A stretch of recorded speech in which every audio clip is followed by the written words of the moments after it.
बिहार में इन दिनों जमीन सर्वे 2024 का काम चल रहा है। इसे लेकर सभी अंचल कार्यालयों और गांव पंचायतों में विशेष अभियान चलाया जा रहा है। बिहार जमीन सर्वे 2024 में अपनी जमीन के स्वामित्व और दावेदारी को लेकर फॉर्म 2 और फॉर्म 3(1) भरना होगा।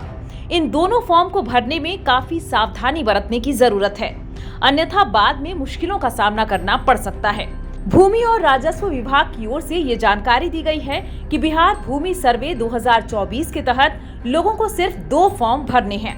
पहले फॉर्म प्रपत्र 2 में स्वयं घोषणा पत्र के माध्यम से जानकारी देनी है, लेकिन यह देखने को मिला है कि लोग इस फॉर्म को भरने में कई गलतियां कर रहे हैं। फॉर्म भरने में थोड़ी सी भी गलती लोगों के लिए कई मुश्किलें खड़ी कर सकती है।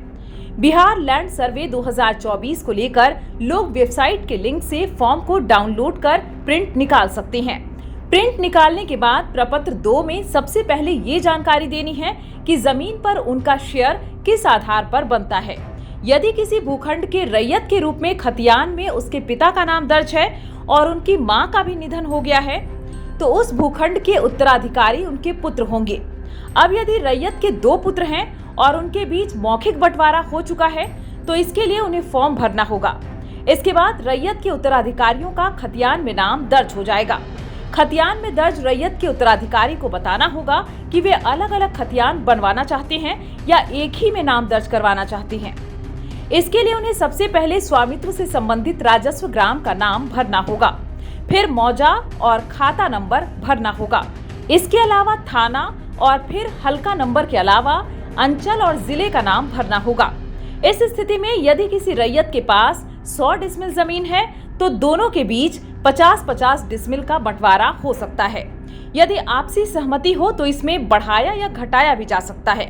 इसके अलावा बिहार भूमि सर्वे 2024 के दौरान फॉर्म भरने वाले लोगों को स्थायी पता भी लिखना होगा। साथ ही यदि उनके पास पहले से कुछ जमीन है तो उसका भी ब्यौरा देना होगा। इस फॉर्म में उत्तर, दक्षिण, पूर्व, पश्चिम हिस्से में जमीन के बारे में भी जानकारी देनी होगी। इसके अलावा यह जानकारी भी देनी होगी कि ये जमीन खेती योग्य है या मकान है या लगान के बारे में भी पूरी जानकारी देनी होगी। साथ ही खतियान में उनकी दावेदारी उत्तराधिकारी, दान भूमि या बंदोबस्ती भूमि के रूप में दर्ज करना है, इसके बारे में भी पूरी जानकारी देनी होगी।